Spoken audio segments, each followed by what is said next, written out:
Bueno, hoy nos vamos a centrar realmente en ver la mitad, o bueno, parte de los conceptos básicos. Obviamente ya les había platicado que necesitamos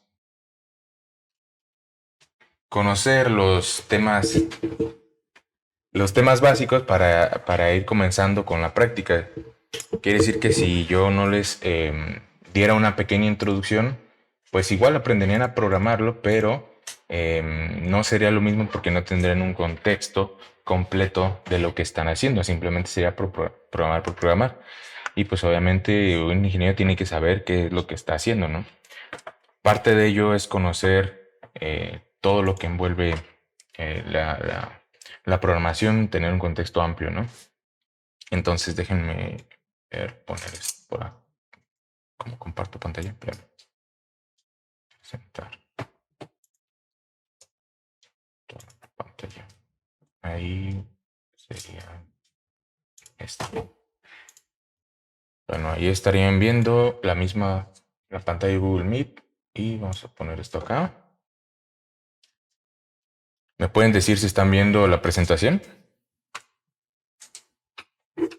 Sí. Bueno, esta es una presentación bastante sencilla, realmente es para que vayan conociendo los temas. Por ahí ya se los había mostrado la clase pasada, pero esta vez quiero eh, que lo vayan conociendo pasito a pasito. No es todo el apartado teórico, queda aproximadamente la mitad del cuatrimestre de la teoría, pero ustedes saben que primero me gusta darles esta introducción para después irnos de lleno al código. Entonces, bueno, como parte de la introducción, vamos a hablar sobre sistemas de información. Para empezar, vamos a tener que definir un sistema como tal. Un sistema, quitándonos un poquito la idea permítanme, déjenme ver qué pasa acá. Eh,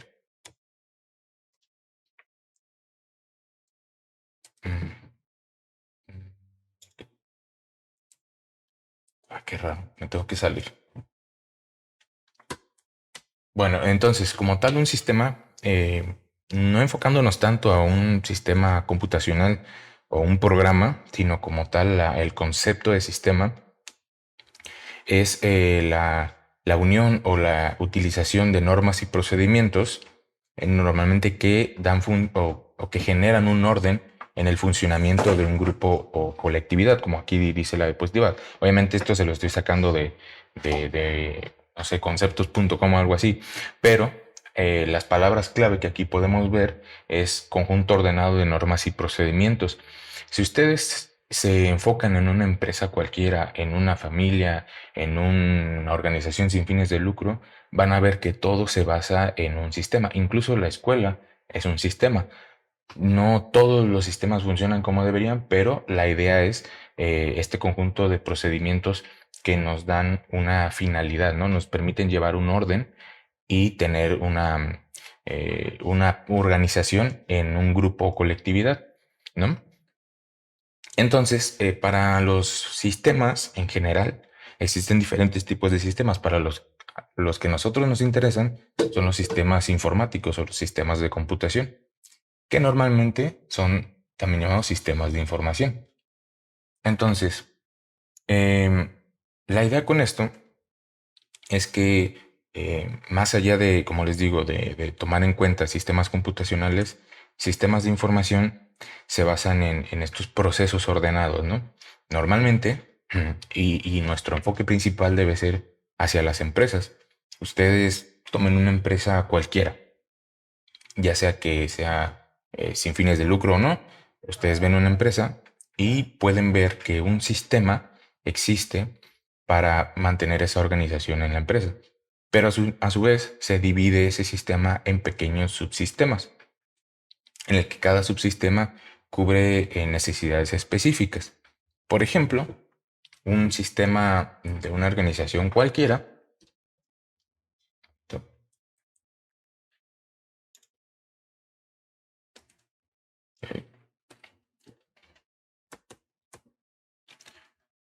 en una organización cualquiera, ustedes pueden ver un sistema y los subsistemas que lo conforman. Lo que están viendo en pantalla vendría siendo la representación de un sistema completo, un sistema organizacional. Entonces, eh, suponiendo tenemos una empresa grande, vamos a tener por necesidad un sistema o un subsistema de recursos humanos, donde cuáles son las funciones y los procedimientos que estos maneja. Por ejemplo, tiene que ver todas las tareas y funciones de los trabajadores y los salarios, ¿no? Estar al pendiente de las contrataciones, de los perfiles de contratación, todo este rollo, ¿no? Asimismo, mandar información a la parte directiva, a la parte administrativa, a la parte que gestiona toda esta empresa.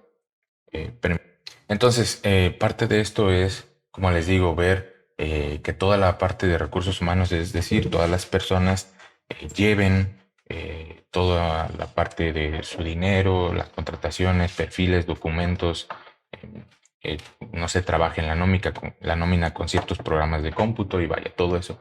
Pero ese es un área de una empresa.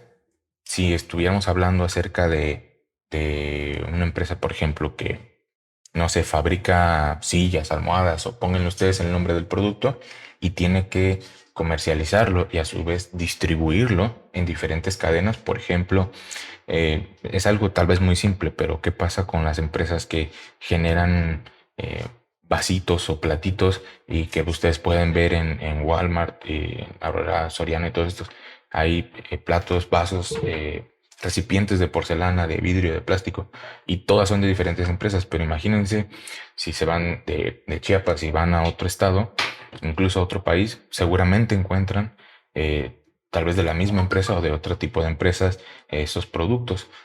Entonces, todo eso se tiene que pasar dentro de un subsistema de comercialización donde se tienen que transportar esos servicios, almacenarlos, transferirlos, traspasarlos.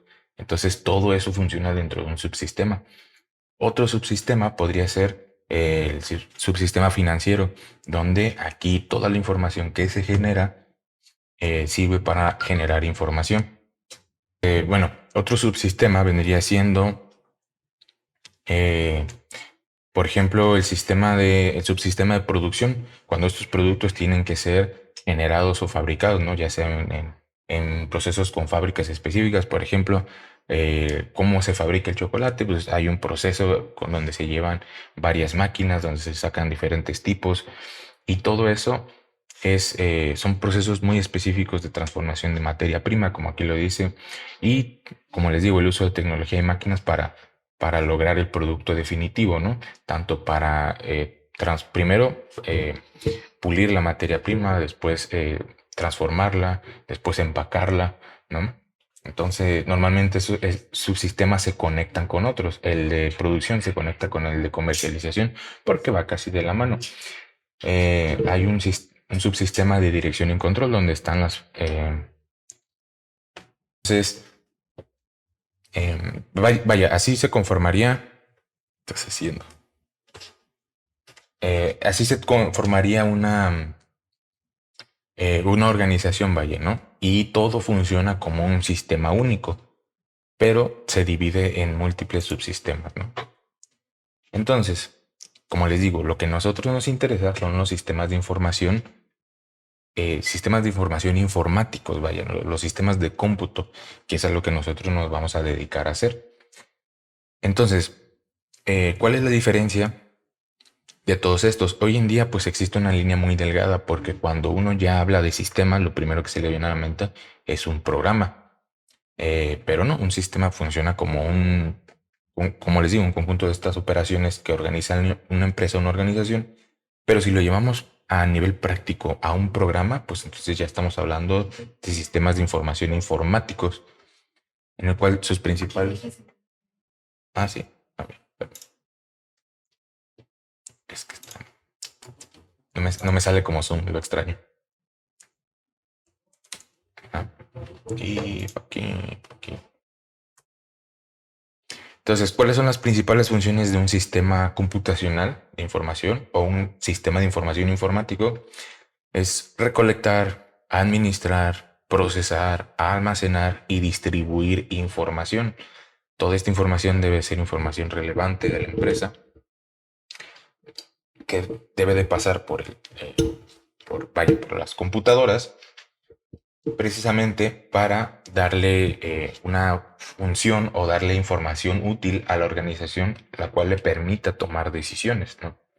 Si tenemos la información, recuerden el principio que seguramente les comentó la maestra Karina en base de datos, toda la información, así como si dividiéramos, si la información la dividiéramos en pequeños fragmentos hasta el punto en el que ya no puede ser útil esa información, tendríamos los datos. Y lo contrario es lo mismo. Los datos por sí solos no tienen ningún valor.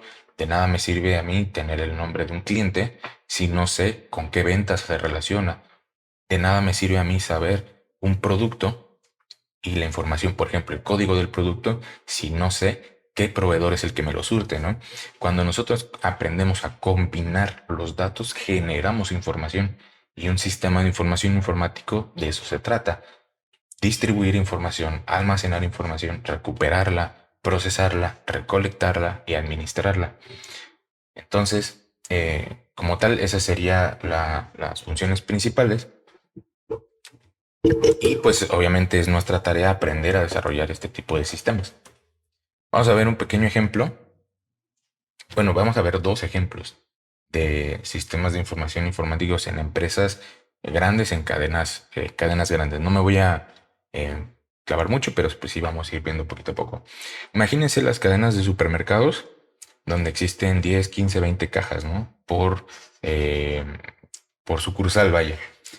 Ustedes deben de ver que de la misma manera como existen subsistemas, dejen de reírse, como existen subsistemas eh, dentro de una organización como funcionamiento propio de la empresa, de la misma forma para los programas que se necesitan mantener en una empresa, se necesitan subsistemas de información informáticos o vaya, subsistemas computacionales. ¿Qué quiere decir? Que nosotros, si por ejemplo trabajáramos en una dirección de la cadena de Walmart, por ejemplo, si nosotros trabajáramos en... ¿Mandé? ¿Perdón? Ah, gracias. Si nosotros dejen de reírse la señora, por favor. Si nosotros trabajáramos, por ejemplo, en el área de dirección, imagínense ustedes en un puesto alto en el departamento de Walmart. Y yo sé que muchos van a decir, no, pero es que pues a mí qué me importa trabajar en Walmart, ¿no? Resulta que Walmart es una empresa tecnológica hoy en día. No solamente es una cadena de supermercados, es una cadena de tecnología. Es raro, pero sí. Entonces, ellos desarrollan sus propios sistemas. Walmart desarrolla internamente dentro de casa sus propios programas.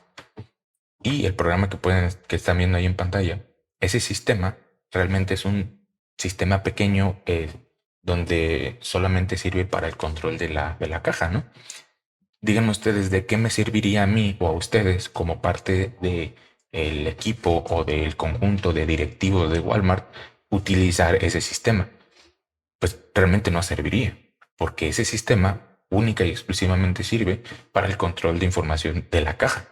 Es decir, cuántas ventas realiza, los cortes de caja, los cambios de turno, las devoluciones, todo ese tipo de cositas, ¿no? Los pagos con tarjetas, todas esas operaciones y procedimientos lo realiza ese subsistema, que en sí es un programa completo, bastante complejo también, pero si lo quisiéramos ver, quisiéramos tomar la analogía de sistemas y subsistemas de una empresa a nivel de computación, entonces nosotros tendríamos un subsistema dentro de la organización, pero un subsistema computacional que nos permite controlar el sistema, bueno, el programa de la caja, ¿no?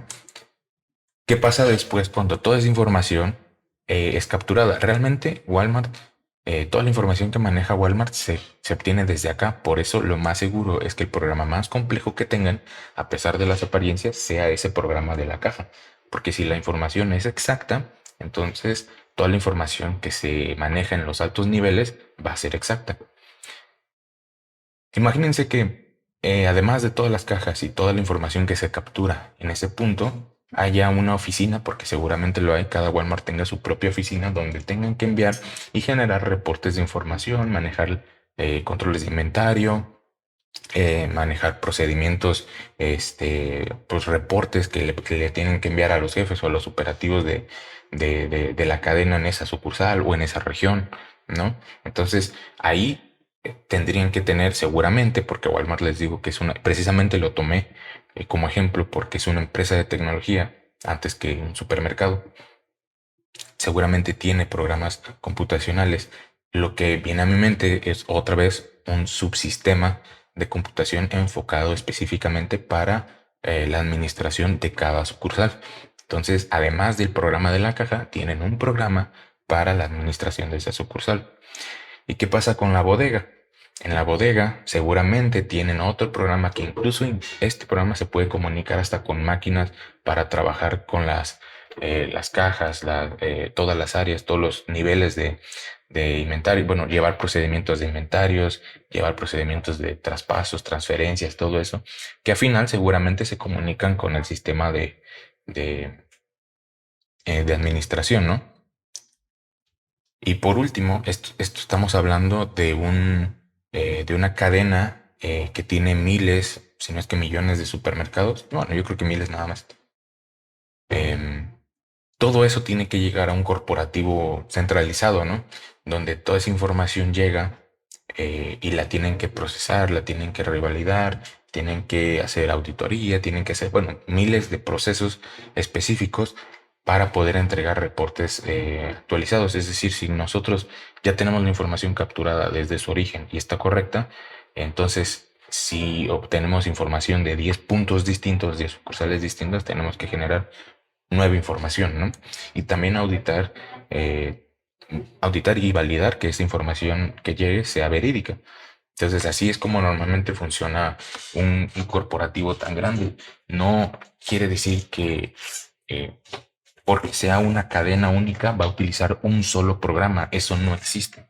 Eso tal vez funcionaba en los 60s, en los 50s, tal vez, pero bueno, ni siquiera en esa época funcionaba todo gracias con subsistema, digo, con un solo sistema centralizado, sino que antes, a pesar de que la computación era bastante escasa, van a ver más adelante, se utilizaban subsistemas, a pesar de que fuera a lápiz y papel, se utilizaban subsistemas.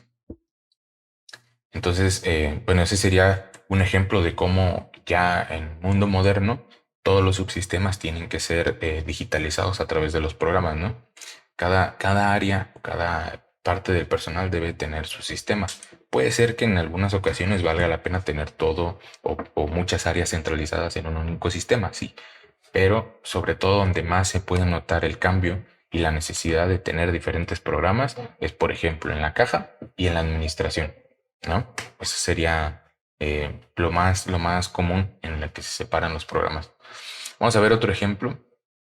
En este caso serían empresas como Mercado Libre, Amazon, por ejemplo, que su principal función y es mantener una bodega bueno, una bodega, un warehouse, ¿no? Donde aquí ya se maneja toda la paquetería, tiene que ser lo más organizada posible. No sé si han visto que, por ejemplo, en Mercado Libre manejan el concepto de full o en Amazon el concepto de Prime, donde todos los productos que ya tienen marcados con esa leyenda son productos que ya están listos, empacados y seccionados dentro de su propia bodega para salir lo más rápido posible. Entonces, muchas de las bodegas que ya manejan tecnología de última generación, pues ya incluso hasta hay herramientas tecnológicas que hacen todo automatizado, ¿no? A través de brazos robóticos o cositas así. Entonces, esa sería la parte principal de la empresa. Toda la entrada y salida de movimientos de almacén es su principal función y su principal tarea. Aquí podemos meter procedimientos como pues igual traspasos, entradas, salidas, envíos de paquetería, entradas de paquetería, devoluciones, todo eso. Debe ser un sistema bastante grande. Eso sería un subsistema de la empresa. que ya está digitalizado a través de una aplicación. Pero hay otra parte que realmente no, o sea, sí tiene conexión con la información, pero es otro sistema completamente diferente, que es, por ejemplo, la aplicación para el usuario, en donde nosotros ya podemos hacer las compras. Díganme si ustedes tienen sentido que esta aplicación como tal la use un empleado de bodega y los usuarios utilicen la aplicación para la bodega. O sea, no tiene sentido. Son programas aislados, pero que sí se conectan con la misma información. Es decir, dos subsistemas. Asimismo, hay un corporativo que se encarga de realizar operaciones de, de reportes, concentración de información, minería de datos, bla, bla, bla, ¿no? Toda la información que realmente sirve para mantener la organización a raya, pues, el desarrollo de la aplicación y todo ese tipo de cositas. Entonces, espero que hasta este punto pues quede bastante claro. ¿Hay alguien que tenga alguna duda hasta ahorita? No te- Bueno, entonces, para darles un poquito más de contexto, ya voy a acabar, no se preocupen. Em, y yo sé que probablemente no mucha gente le agrade la historia, pero pues vale la pena un poquito ver, no me voy a clavar tanto, pero vale la pena ver cómo es que funcionaban los sistemas de información cuando incluso todavía las computadoras ni siquiera eran tan importantes o no eran realmente parte de la organización, ¿no? Entonces, normalmente la evolución da pie a la solución de problemas o problemáticas que estas empresas tienen con el paso del tiempo y créanme, cada vez, siempre hay problemas y esos problemas se pueden resolver de diferentes maneras, con diferentes herramientas, diferentes tecnologías. Eh, Esa sería la idea de la evolución para estos sistemas. Y vamos a empezar con la década de entre el 50 y el 60, donde si se dan cuenta, las computadoras, sí habían computadoras para aquel entonces, pero estamos hablando de que esas empresas que manejaban computadoras eran multimillonarias, porque si se dan cuenta, toda la computación que pueden ver por ahí detrás ni siquiera era a través de chips de silicio. De hecho, en esa época ni siquiera existían los chips y mucho menos los microchips. Entonces, normalmente todo se manejaba a través de válvulas que pues se realizan procesos mecánicos para trabajar. Lo que están viendo probablemente era una calculadora bastante grande. Digo, no me sé el modelo de ese equipo, pero en aquel tiempo, pues tener una herramienta que manejara cálculos matemáticos era bastante caro. Y la idea era poder manejar procedimientos básicos que a un humano se le complicarían, por ejemplo, hacer una serie de 500 operaciones matemáticas diarias, ¿no? Que hoy en día es como que sacas la calculadora y lo haces, pero en aquel tiempo necesitaban armatostes gigantescos para poder realizarlo, ¿no? Y eso que no me fui, o sea, porque estoy abarcando toda una década de avances tecnológicos, estoy tomando conceptos generales, ahí podrían entrar muchas y muchísimas imágenes, empresas que ni siquiera tenían computadora, que todo lo tenían que hacer a mano o a través de máquinas con tarjetas perforadas o algo así. Entonces, las tareas principales eran realizar transacciones y procedimientos básicos matemáticos, llevar un orden de registros, por ahí pueden ver, eh, digo, no sé cómo voy a dibujar con esto. Acá. Lo que pasa es que antes la computación era mecánica. Entonces, a través de... Siempre la computación desde sus inicios funcionó por un proceso de entrada y salida. Es decir, se le daba una entrada de datos y la salida era con nuevos datos. Entonces, uno podía mandarle, por ejemplo, los parámetros a través de unas tarjetas que podían incrustar en los equipos y pues obviamente mecánica, por medio de la mecánica del equipo, daba una salida distinta, pero era no sé, un abaco o algo así gigantesco que ya funcionaba de manera mecánica más compleja, ¿no? De hecho, por ahí, si alguna vez alguien vio un poquito de la historia de Turing o algo así, de la máquina universal, pues O hay una película, de hecho, de eso. Entonces, por ahí podrá darse cuenta de cómo era la computación en aquel entonces. El código Enigma, cierto. Yo estaba buscando el nombre, pero no me acuerdo. Ujú, esa película. Entonces ahí te puedes dar una idea del contexto de esa época. Entonces, lo que les marco ahí, por ejemplo, para mantener registros, además de computadoras que les daban una salida de datos, pues tenían que capturarla. O en ese tiempo, pues como tal, la impresora no era como que muy vistosa ni muy recurrida. Entonces tenían que capturarlo y llevar una contabilidad, un registro en, a través de máquinas de escribir donde pues se jalaba papel que tenía como hoyitos por los dos lados, que pues eso permitía que funcionara como si fuera un rodillo, ¿no? Y pues básicamente esas son empresas con muchísimo dinero, donde pues simplemente le aligeraba la carga a los empleados, ¿no?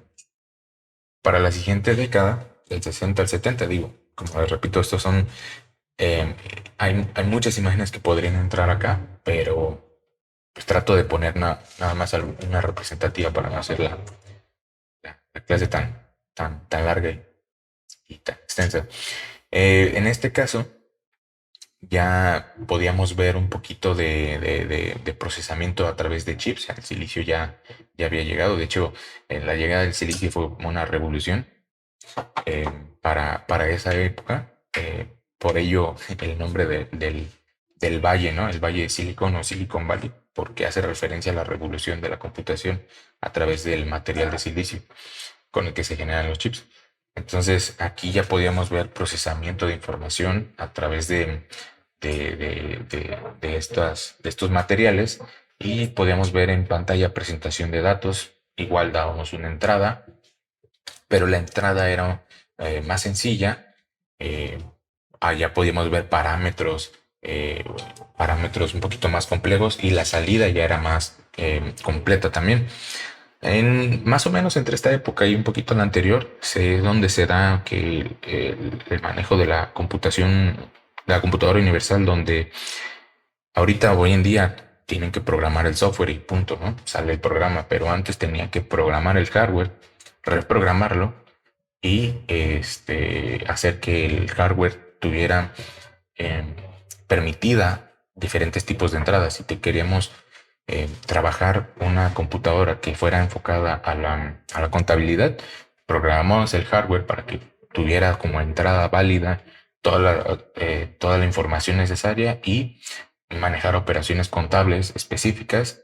Después se volvía a montar el equipo y la salida, pues, digamos, metíamos 10 parámetros, elegíamos la operación que tenía que hacer y puta, una salida, ¿no? Pero era una salida que tal vez hoy en día suena como obsoleta o el proceso es obsoleto, pero para aquel entonces, pues, era pues toda una revolución que ya pudiéramos meter datos de entrada, seleccionar el tipo de operación que queríamos y nos diera toda la información útil en un reporte. Era bastante revolucionario. Para la siguiente época ya podíamos ver el manejo de algoritmos más complejos, ya teníamos equipos bastante más detallados, ya existía el concepto como tal de PC o de computadora personal, en el que pues ya una oficina podía mantenerse con una serie de equipos de bajo coste y realizar las mismas operaciones que antes les comentaba, pero con algoritmos ahora más complejos. Entonces, pues ya casi las oficinas podían darse el lujo de tener un equipo, al menos unos cuantos, sobre todo para el área de administración o gerencia, pues ya podían trabajar de una manera más sencilla. Para la siguiente época, pues ya simplemente fue un avance. Aquí fue un poquito raro porque hubo una crisis del software por ahí donde el hardware crecía bastante rápido, pero la informática en ese tiempo se basaba en precisamente dar soporte a cada área departamental. Ya se empezaban a trabajar subsistemas computacionales específicos para dar pie a toda esta información útil. En este tiempo se estaba buscando que la información se pudiera conectar entre sí, ¿no? Entonces vemos hasta del 90 al 2000 el surgimiento como tal de Internet y los sistemas RP o planificadores para, bueno, sistemas planificadoras de recursos empresariales, donde aquí ya se podían trabajar sistemas de ventas, compras, traspasos y bueno, programas más completos. Y toda la información pues ya se manejaban en subsistemas desde la década anterior. La diferencia es que ahora aquí podía hacerse transferencia interna y externa, es decir, podíamos mantener una red local de computadoras, porque eso empezó a hacerse desde esta década. Y con el surgimiento de Internet podemos dar salida a esa información hacia el mundo. Aquí es donde empiezan a surgir empresas ya, como tal, el boom de Internet, de, de, ¿cómo se llama? Bueno, cuando con el surgimiento de Internet vienen nuevas empresas que pues ya podían utilizar, ya sabían hacer sistemas básicos, pero ahora con Internet podían ofrecérselos al mundo. Por ahí de los primeros proyectos que se intentaban hacer es como una tipo sección amarilla o algo así. Las ideas como Google, pues por aquí empiezan a nacer los buscadores y todo este rollo. Para la siguiente década, pues ya el Internet y ya era algo global, las aplicaciones ya estaban realmente conectadas y ahora lo que se estaba dando hincapié era el comercio electrónico, pues esta época ustedes la vivieron y yo no creo que haya alguien aquí que no recuerda desde pequeño el Internet, ¿no? Como lo conocen. Entonces, pues ustedes ya tienen un contexto histórico hasta este punto. Para la última década, si se dan cuenta, ya se nos fue como tal. La siguiente evolución vendría siendo el minado de datos. Ahora ya tenemos demasiada información, que ahora necesitamos minar y esculcar a un nivel muy bajo el manejo del Big Data, es decir, tener que procesar demasiados gigas de información, pero no a través del disco duro o de una unidad de estado sólido. Estamos hablando de almacenar información en memoria RAM utilizada en tiempo real. Eso es Big Data. Manejar gigas y gigas, más de 64 gigas de datos en memoria RAM. Es pesado. Y el manejo de inteligencia artificial, algoritmos de evolutivos, todo ese tipo de cosas, ¿no? Criptomonedas, todo este rollo. Entonces, todo este tipo de evolución para sistemas es lo que se vio al menos en la última década. Y pues ahorita, pues quién sabe, ¿no? Lo que venga. Para lo último, ya para terminar, son. Ah, bueno. Entonces, por último, vamos a darle pie a ahora sí, introducción, pequeño pasito para la introducción y hasta acá lo vamos a dejar. Es como tal el cliente y el servidor, que realmente es un modelo de comunicación informático. Eh, este modelo hace referencia a que los sistemas y subsistemas pueden dividirse las tareas dependiendo de la finalidad que tenga un dispositivo. Vamos a tomar en cuenta que un cliente y un servidor pueden ser dos computadoras de la misma categoría o un servidor de mejor nivel y un cliente de peor nivel. Puede ser el caso que sea. Realmente en las empresas todas son distintas y no, no siempre, bueno, maneja, dependiendo de lo que la empresa tenga a la mano o requiera en el momento, pues puede ser que dos computadoras sean iguales y una funcione como cliente y otra como servidor. Ahorita vamos viendo pasito a pasito cómo es que funciona todo esto. Pero la idea de manejar un modelo cliente-servidor es permitir un mejor rendimiento en los sistemas con los que nosotros vamos a trabajar. Entonces, em, ¿cómo funciona el sistema cliente-servidor? Bueno, o el modelo de comunicación cliente-servidor. Para empezar, la finalidad es tener una clara separación de funciones. El servidor no puede hacer las tareas que hace un cliente. Yo sé que ahí parecían dos, bueno, hay en la imagen cuatro computadoras. Una obviamente dice que es un servidor y las otras tres son una, este, son una serie de computadoras del mismo tipo. Como les digo, pueden ser incluso cuatro computadoras iguales o un servidor bastante más robusto y computadoras de menor nivel o de menor categoría.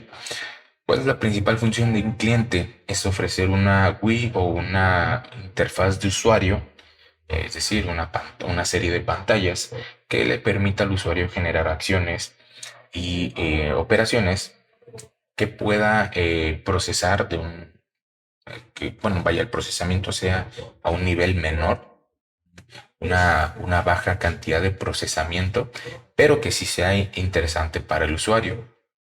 Entonces, ¿cuál es la finalidad del servidor? Es gestionar toda la información que genera el cliente. Es decir, déjenme conectar esto. Sí, sí. Vamos a ver aquí.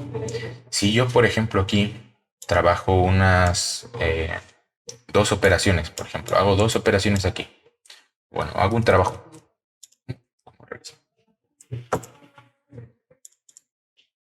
Ok. ¿Cómo se supone que borro esto?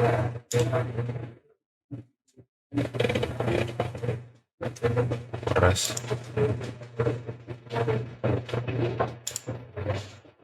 Ok. Entonces, suponiendo que yo estoy en este punto y quiero procesar cierta información, aquí me tardo un buen ratito haciendo procesos que realmente me están permitiendo manejar información nueva que va entrando. Suponiendo que estamos hablando del sistema de cadenas de Walmart, por ejemplo, cada cliente es una terminal o una caja, ¿no? Entonces, toda esta información, ya sea que ya la estoy almacenando aquí o directamente antes terminando una operación, una venta a un cliente, esa información la mando directamente en crudo a través de la red de la empresa o a través de internet, dependiendo de la arquitectura que se esté manejando, y la voy a enviar a un servidor. En este caso habla de un servidor de base de datos, pero más adelante en la siguiente clase les explicaré diferentes tipos de servidores que existen. La idea es esta. Toda la información la capturo y el servidor es quien la procesa. Aquí va a ser el procesamiento del servidor y normalmente un servidor devuelve la información. Es un proceso de envío y recepción, por lo que se maneja también como una petición. Una petición aquí y una respuesta. ¿Sí? Es decir, el cliente solicita o realiza una petición para procesar información. El servidor procesa y responde con una respuesta. Puede decirle, ¿sabes qué? Me equivoqué en hacer esta parte, no me enviaste bien los datos, o igual todo salió muy bien, todo se procesó correctamente, te voy a enviar la información resultante y esto fue lo que se procesó. La idea de esto es que ustedes puedan programar aquí y puedan programar aquí. De hecho, un programador, pueden ustedes dedicarse a alguno de los dos lados, pero recomendable que por lo menos aprendan un poquito de ambos.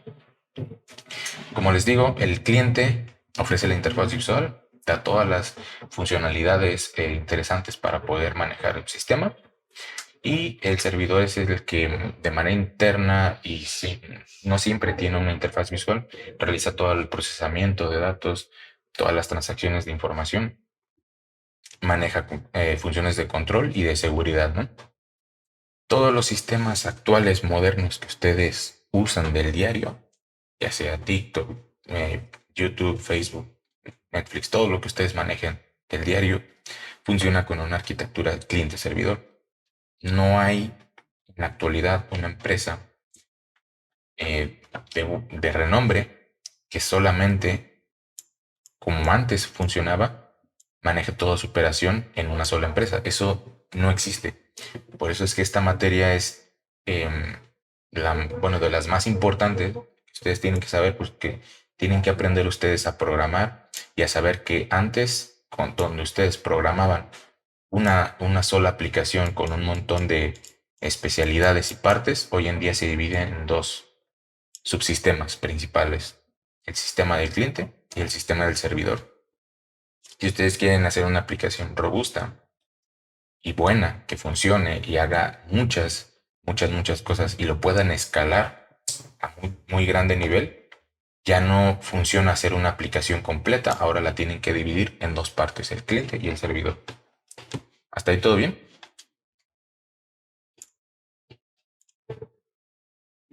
Muchachos. Ok. Entonces, Pues, ok, ya acabamos. Ese era el último.